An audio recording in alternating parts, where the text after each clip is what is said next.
प्रिय मित्रों, आपका प्रार्थना के समय में हार्दिक स्वागत और मेरा प्यार भरा शालोम। आपका सप्ताह कैसे गया? कभी कभी हमारा सप्ताह अच्छा जाता है, कभी कभी कुछ परेशानियों का भी सामना करना पड़ता है, लेकिन इन सब में परमेश्वर हमारे साथ रहते हैं और वो एक एक दिन हमारा जैसे जैसे बीतता जाता है, हमें इस बात का अनुभव होता है कि वो ना कभी हमें छोड़ते हैं, ना कभी हमें त्यागते हैं। हर मुसीबत में हमारा सहारा बनते हैं। तो आइए हम अपने सिरों को झुकाकर उनके नाम का धन्यवाद करें। सर्वशक्तिमान प्रिय परमेश्वर पिता, हम आपके नाम का धन्यवाद करते हैं कि प्रभु जी इस बीते सप्ताह में आप हमारे साथ थे। हाँ परमेश्वर, समस्याओं का सामना हमें करना पड़ा, दुख बीमारी भी हमारे सामने आई, समस्याएं परमेश्वर घिर घिर के परमेश्वर हमें सताने की कोशिश करती रही। परमेश्वर, हमें कठिनाइयों का सामना भी करना पड़ा और खुशी के दिन भी हमने देखे। इस सब में परमेश्वर हमने आपका हाथ देखा, आपकी संगति को अनुभव किया, आपके सहारे को परमेश्वर हमने सदा पाया। इसके लिए हम हृदय से आपके नाम का धन्यवाद देते हैं। प्रभु जी, आज जब हम सब फिर से एकत्रित हुए हैं कि हम आपके नाम का परमेश्वर वर्णन कर सकें, उसके विषय में सुन सकें, बोल सकें और उसे समझ सकें।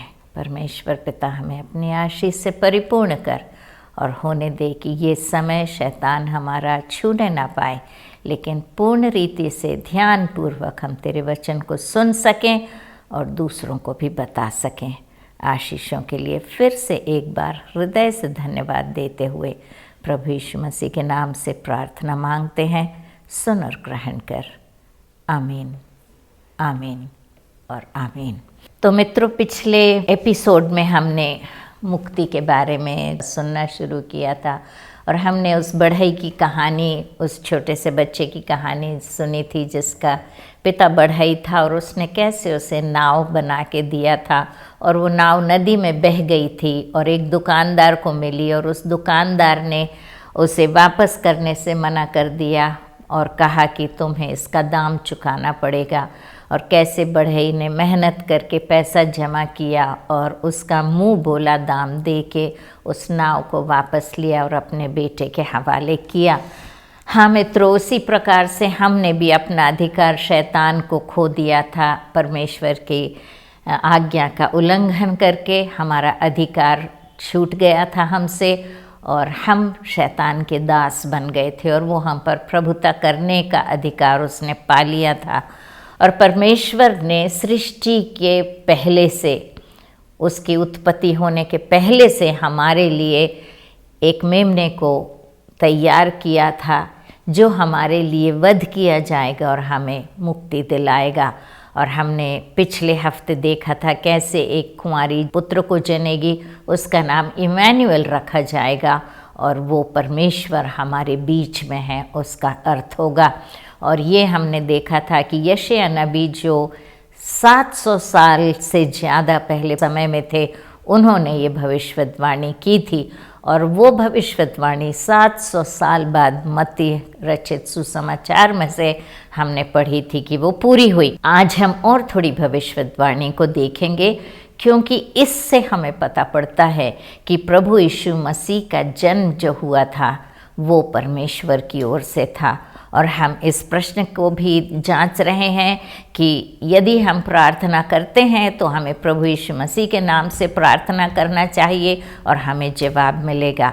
और हमारा प्रश्न है, प्रभु यीशु मसीह के नाम से क्यों और दूसरे नाम से क्यों नहीं? तो मैं आपको यही बताने की कोशिश कर रही हूँ, प्रभु यीशु मसीह का नाम क्यों? और इसलिए क्योंकि वो परमेश्वर के पुत्र थे और सर्वशक्तिमान परमेश्वर जो हमारा सृष्टि करता है, जो हमारा प्रेमी पिता है। इसीलिए मैंने पिछले हफ्ते आपसे कहा था कि जो दूसरा एपिसोड था हमने किया था, उसे ज़रूर देखें, क्योंकि उसमें प्रेमी पिता के विषय में हमने वर्णन किया है और उस प्रेमी पिता के बारे में हमारा जानना, ज्ञान पाना बहुत ज़रूरी है। तो आप लोग यदि इन एपिसोड्स को एक एक करके देखेंगे तो आप देखेंगे कैसे स्टेप बाय स्टेप हम लोग परमेश्वर की योजना को हम देख रहे हैं। तो ना सिर्फ आप देखें, लेकिन अपनी फेसबुक द्वारा और यूट्यूब द्वारा अपने फ्रेंड्स के साथ भी शेयर करें, कि अपने मित्रों को भी बताएं, क्योंकि जब हम कोई अच्छी चीज़ पा लेते हैं तो हम दूसरों के साथ उसे बांटते हैं। तो आइए हम इस वचन में आगे बढ़ेंगे और आज जो हम वचन देख रहे हैं वो यशायाह नबी की पुस्तक उसका 9वां अध्याय और उसकी 6 से 8 में हम पढ़ रहे हैं। लिखा है, क्योंकि हमारे लिए एक बालक उत्पन्न हुआ है। हमने पिछले हफ्ते भी यही देखा था, एक पुत्र जनेगी, और यहाँ लिखा है कि हमारे लिए एक बालक उत्पन्न हुआ है, हमें एक पुत्र दिया गया है। तो पुत्र उत्पन्न नहीं हुआ लिखा है, एक बालक उत्पन्न हुआ है, लेकिन पुत्र दिया गया है। परमेश्वर ने अपना पुत्र दिया, और यही हम पढ़ते हैं यूहन्ना 3:16 में।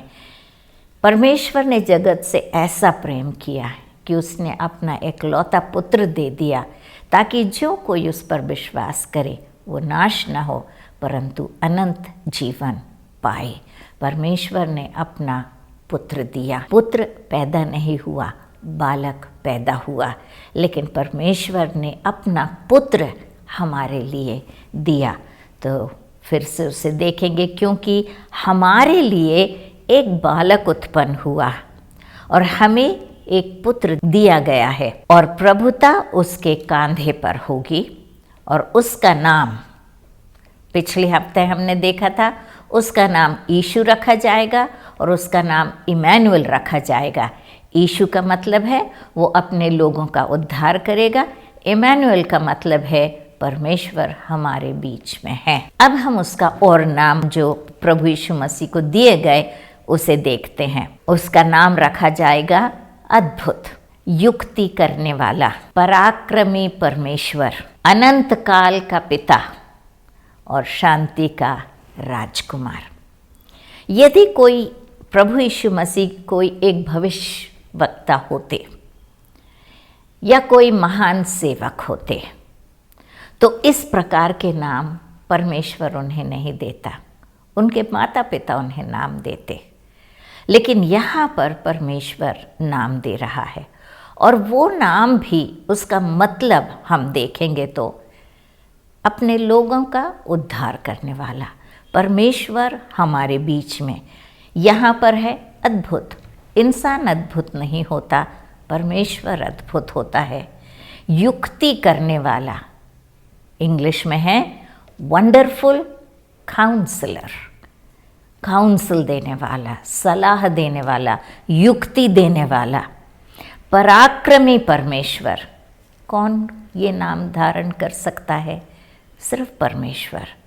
पराक्रमी परमेश्वर, अनंत काल का पिता और शांति का राजकुमार। आजकल हम सब शांति की खोज में हैं। हम देखते जहाँ कहीं युद्ध हो रहे हैं, लड़ाई हो रही है, अशांति चारों तरफ फैली हुई है। आजकल कोरोना की वजह से कितने अशांत और भयभीत लोग हैं, किसी के भी दिल में शांति नहीं है। इसीलिए प्रभु यीशु मसीह का नाम, क्योंकि ये नाम हमें शांति देता है, ये नाम हमें युक्ति देता है, ये अनंत काल का पिता है और ये अद्भुत है। तो जब हम इस पर विश्वास करते हैं और इस नाम को हम लेते हैं तो हमारे जीवन में अद्भुत कार्य होते हैं। हम युक्ति को प्राप्त करते हैं। अनंत काल का जो परमेश्वर है वो हमारे साथ रहता, पर पराक्रमी परमेश्वर हमारे पास आ जाता है।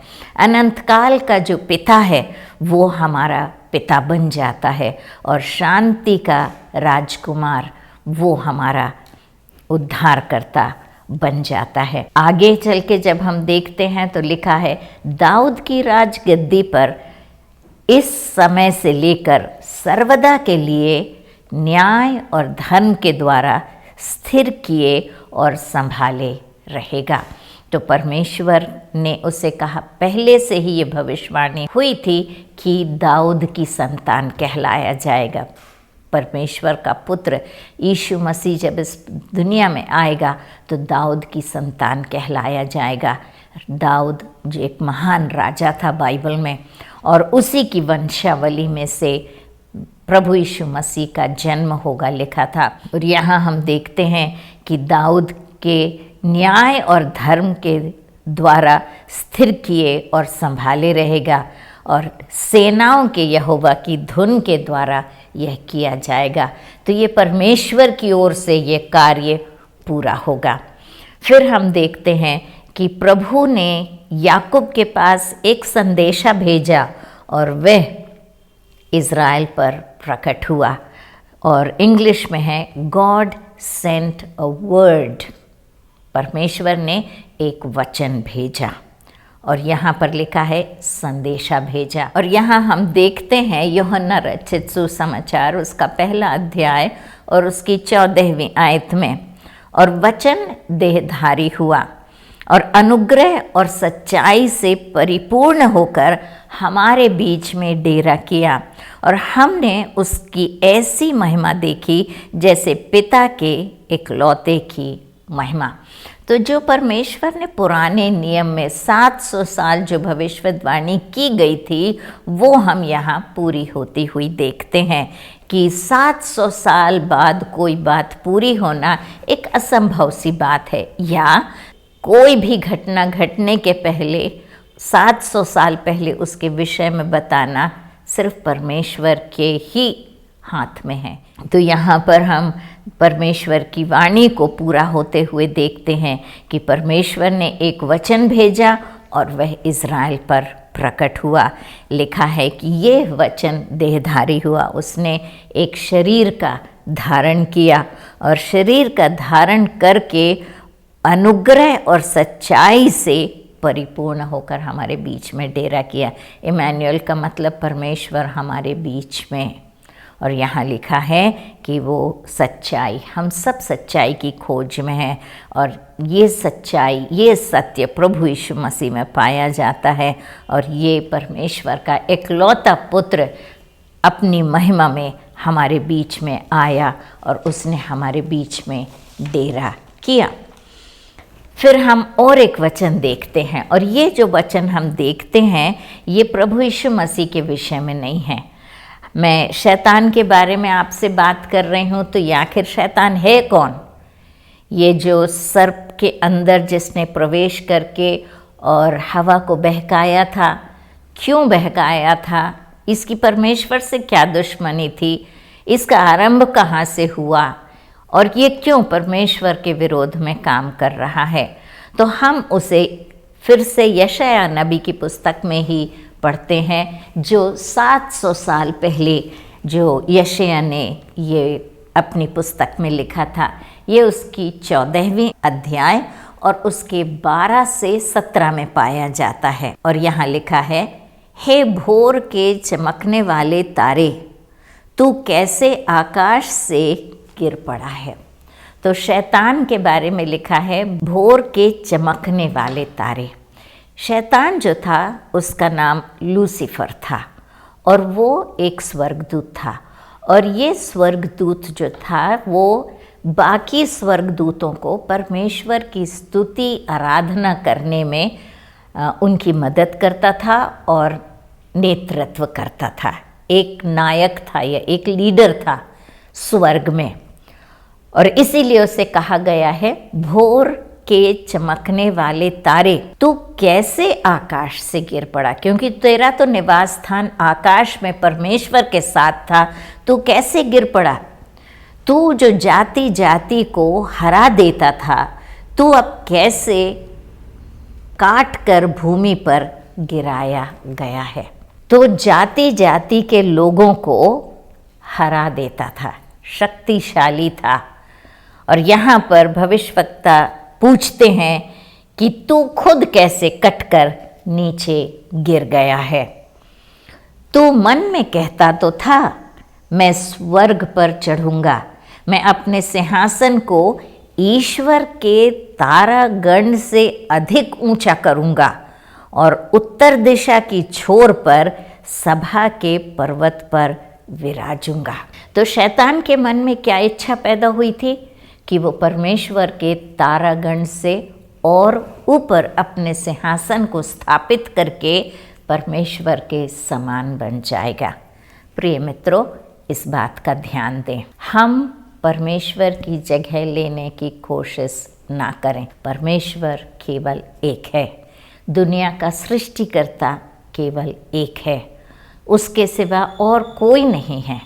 और हम यदि उस तरीके से अपना जीवन अगर हम संवारने की कोशिश करते हैं कि हम अपना सिंहासन बहुत ऊपर हम विराजमान होंगे और परमेश्वर के समान हो जाएंगे, क्योंकि हमने पहले उत्पत्ति में देखा था जब सर्प बात कर रहा था हवा से, तो हवा से ये बात कहता है कि तुम लोग नहीं मरोगे यदि ये फल को खाओगे, लेकिन परमेश्वर के समान हो जाओगे।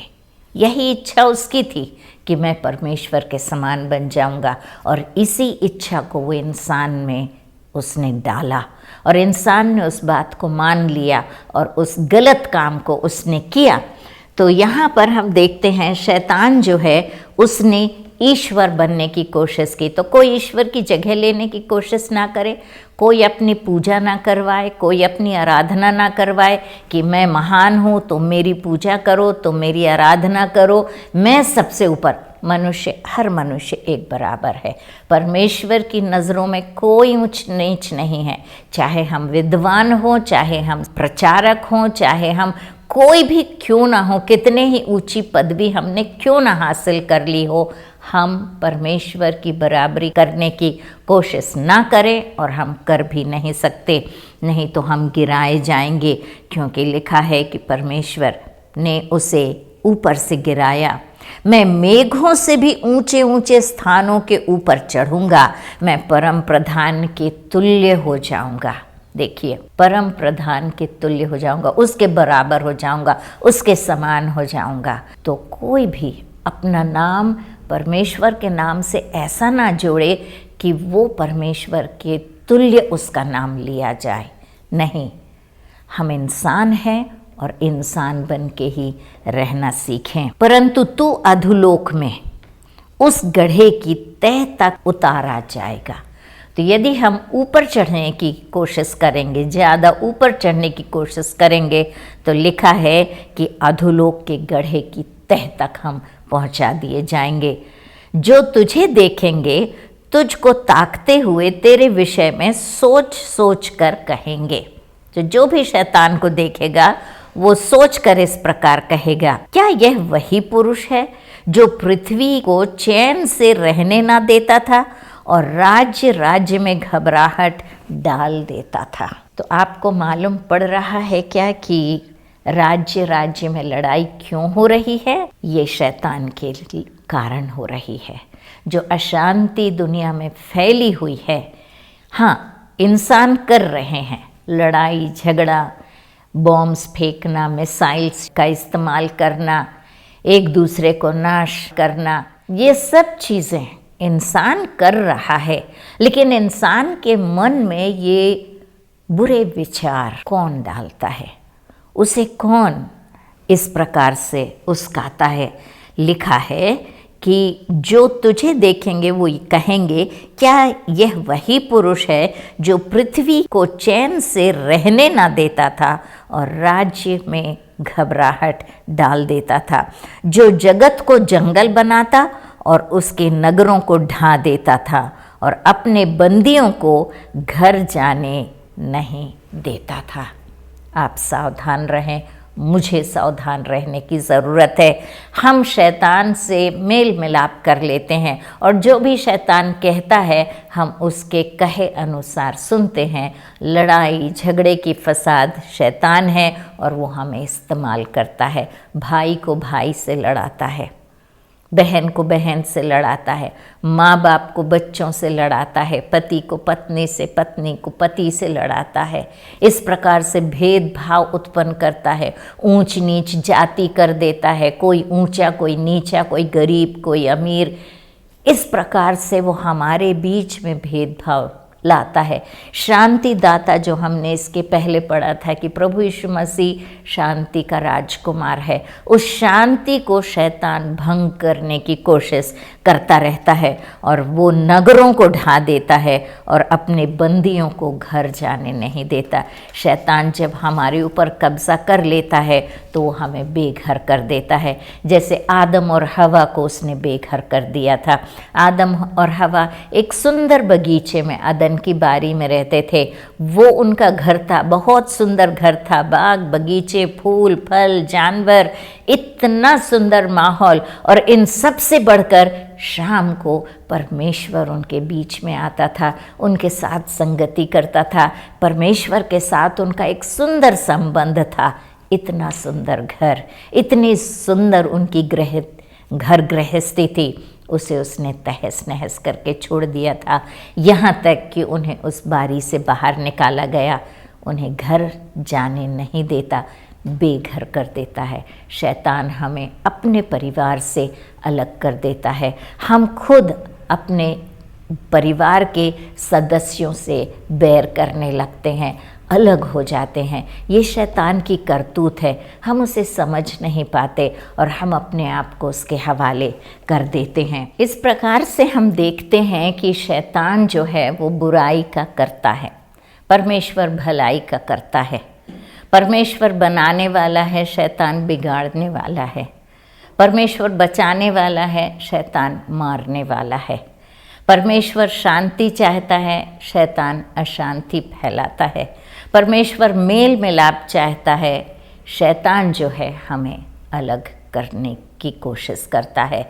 तो इस प्रकार से इस दुनिया में परमेश्वर और शैतान दोनों का कार्य चलता है और हम किसकी तरफ झुकते हैं? हम परमेश्वर के साथ चलना चाहते हैं या शैतान के साथ चलना चाहते हैं? ये हमारे ऊपर निर्भर है। जैसे हवा को अधिकार था इस बात का कि वो शैतान को ना कहे और परमेश्वर की आज्ञा का पालन करे, लेकिन उसने जो निर्णय लिया, उसने जो चुना, वो शैतान की बात सुनने की चुनी। तो शैतान की बात हम ना सुनते हुए, ना चुनते हुए परमेश्वर की आज्ञाओं का पालन करना हम चुने, क्योंकि इस दुनिया में जो भी अशांति फैली हुई है, जो भी बुराई हम इस दुनिया में देखते हैं, जो झूठ बोलना, हत्या करना, व्यभिचार करना, एक दूसरे से लड़ाई करना, भेदभाव करना, धोखा देना, ये सब चीज़ें शैतान की ओर से आती हैं और हम शैतान के कही हुई बात पर आगे चलते हैं और उसे करते हैं। और जैसे हमने देखा, वो उन्हें घर नहीं जाने देता। वो आप देखते हैं कि यदि एक चोर चोरी करता है और पकड़ाई में आता है तो पुलिस उसे घर जाने नहीं देती, उसे सीधे जेल में जाके डालती। हत्या करने वाला कर तो देता है शैतान की बातों में आके, लेकिन उसके बाद वो घर नहीं जाता है, उसके बाद वो जेल खाने में जाता है। घर नहीं जाने देता शैतान हमें। जब वो अपने फंदे में वो जब हमें फंसाता है तो वो हमें घर से वंचित करके अपने पंजे में दबोच लेता है। तो हम उसकी बात ना सुने परंतु परमेश्वर की बात सुने, क्योंकि हम यशायाह नबी की पुस्तक उसके 19वें अध्याय और 20वें वचन में पढ़ते हैं, वह मिस्र देश में सेनाओं के यहोवा के लिए चिन्ह और साक्षी ठहरेगा, और जब वे अंधेर करने वाले के कारण यहोवा की दुहाई देंगे, तब वह उनके पास एक उद्धारकर्ता और रक्षक भेजेगा और उन्हें मुक्त करेगा। तो शैतान जो है वो हमें बंदी बना लेता है, लेकिन यहाँ लिखा है कि जब हम परमेश्वर यहोवा की दुहाई देंगे, तब वह अंधेर करने वालों से, शैतान के पंजे से, परमेश्वर हमारी दुहाई के देने के कारण एक उद्धारकर्ता भेजेगा, एक रक्षक भेजेगा और उन्हें मुक्त करेगा। मिस्र देश में जो यहूदी लोग थे, जो इज़राइली लोग थे, वो बंदी बनाकर रखे गए थे फ़िरौन के द्वारा, और परमेश्वर ने मूसा नबी को भेजकर उन्हें मुक्त किया। ये एक तरीके से प्रभु यीशु मसीह कैसे आके हमें मुक्ति दिलाएंगे उसकी छाया थी।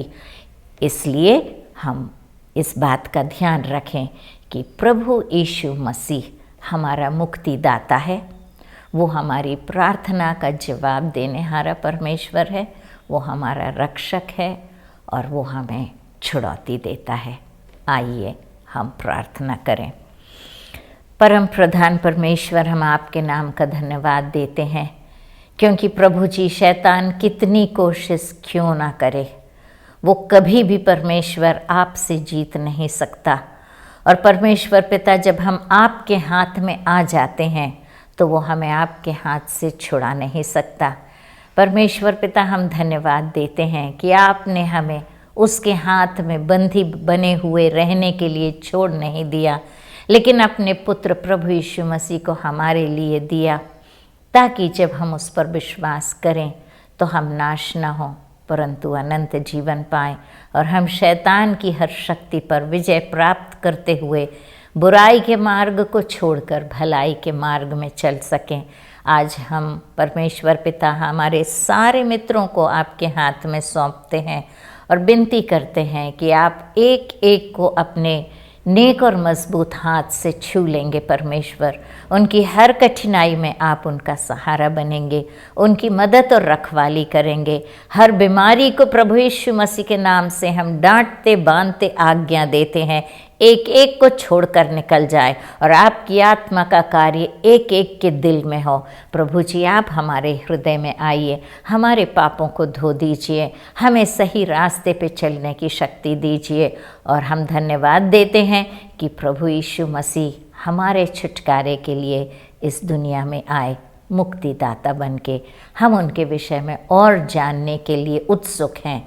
हमें परमेश्वर बुद्धि और ज्ञान दीजिए और ऐसा समय दीजिए ताकि हम आपके बारे में और जान सकें, आपको और पहचान सकें, और जो संगति आपने पहले आदम और हवा के साथ नियुक्त की थी उस संगति को वापस हासिल कर सकें।